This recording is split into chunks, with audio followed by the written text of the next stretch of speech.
Hello friends, আমি পায়েল সেন আর আপনারা দেখছেন পায়েল সেন ইউটিউব চ্যানেলটি।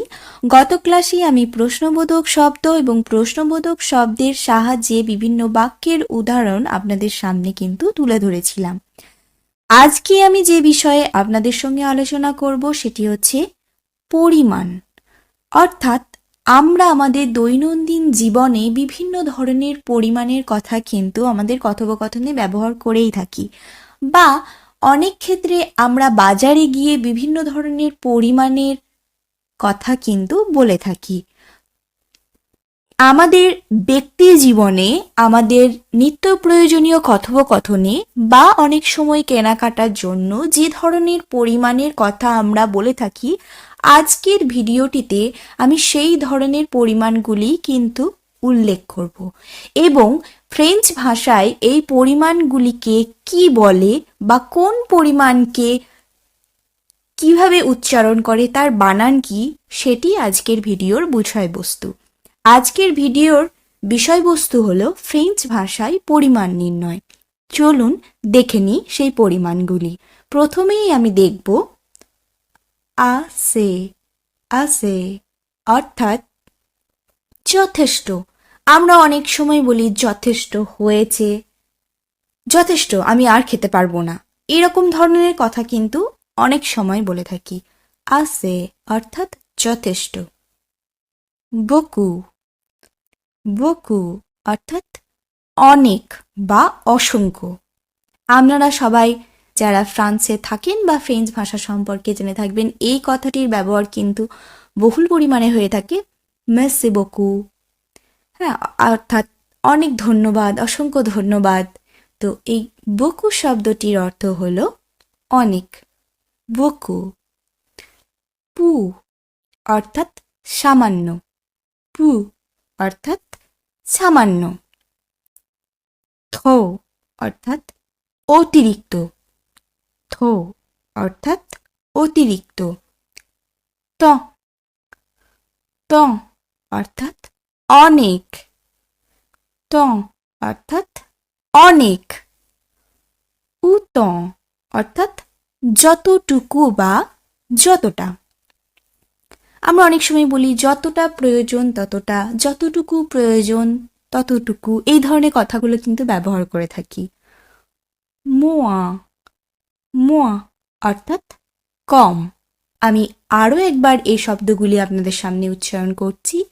আসে, বুকু, পু, থো, ত, উত, মোয়া।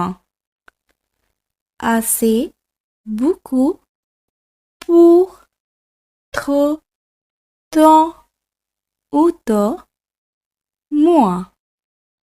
এরপর দেখে নেব পরের শব্দগুলি। এখন যে পরিমাণগুলি সম্পর্কে আমি আপনাদের সঙ্গে আলোচনা করব, সেই পরিমাণগুলির বেশিরভাগ ক্ষেত্রেই কিন্তু আমরা বাজারে বা বাড়ির মধ্যে এই পরিমাণগুলির ব্যবহার করে থাকি এবং গল্পের ছলে খুব সহজেই যদি আপনারা এই পরিমাণগুলি মনে রাখতে চান, তাহলে একটু ভালো করে লক্ষ্য করলেই দেখবেন দৈনন্দিন জীবনে কিন্তু আমরা এর ব্যবহার করে থাকি। অনেক সময় বলি, আমাকে 1 গ্লাস জল দাও, 1 কিলো আলু নিয়ে আসিস। এটা 1 লিটার সর্ষের তেলের বোতল। 1 কাপ চা খাবো। 1 ডজন কলা। ভাই, আমায় 1 টুকরো কেক দিবি? এই ধরনের কথাগুলো কিন্তু আমরা বাড়ির মধ্যে বা বাজারে এর ব্যবহার কিন্তু বহুল পরিমাণে করে থাকি। তো খুব সহজেই এই পরিমাণগুলি আমরা ফ্রেঞ্চ ভাষায় কিভাবে বলবো, চলুন দেখে নিই। যেমন 1 গ্লাস, সেটা আমরা ফ্রেঞ্চে বলবো un verre। 1 kilo, un kilo. 1 litre, un litre। 1 টুকরো, un morceau অর্থাৎ 1 টুকরো বা 1 খণ্ড। un morceau অর্থাৎ 1 টুকরো বা 1 খণ্ড। une boîte, 1 বাক্স। une bouteille অর্থাৎ 1 বোতল। une তাস অর্থাৎ এক কাপ, ইউন দুজন অর্থাৎ এক ডজন, ইন থ্রান্স অর্থাৎ এক ফালি, un verre, un kilo, un litre, un morceau, une boîte, une bouteille, une tasse, une douzaine, une transe.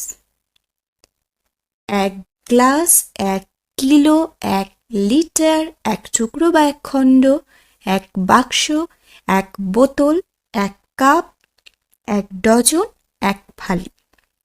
তাহলে বন্ধুরা, আজকে কিন্তু আমরা অনেকগুলি পরিমাণ সম্পর্কে জানলাম এবং এই পরিমাণ রিলেটেড ভিডিওটি যদি আপনাদের ভালো লেগে থাকে তাহলে অবশ্যই আমাকে কমেন্টে জানাবেন, বা এই পরিমাণ রিলেটেড কোন ভিডিওটিতে যদি কোনোরূপ কোনো প্রশ্ন থেকে থাকে অবশ্যই আমাকে কমেন্ট করে জানাবেন।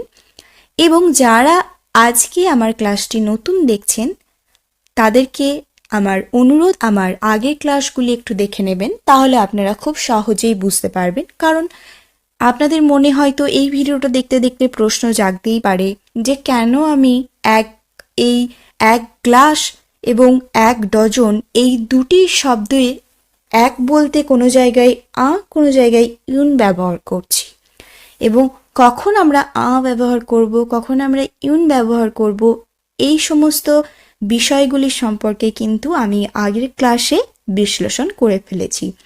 তো আজকে আমার ভিডিওটি যারা নতুন দেখছেন তাদের প্রতি আমার অনুরোধ, আপনারা একটু আগের ভিডিওগুলো দেখে নেবেন, তাহলে আপনারা খুব সহজেই কিন্তু বুঝতে পারবেন। এবং আমার ভিডিও যদি আপনাদের ভালো লেগে থাকে অবশ্যই আমার চ্যানেলটিকে সাবস্ক্রাইব করবেন। আপনারা ভালো থাকবেন, সুস্থ থাকবেন। আজকের মতো টাটা।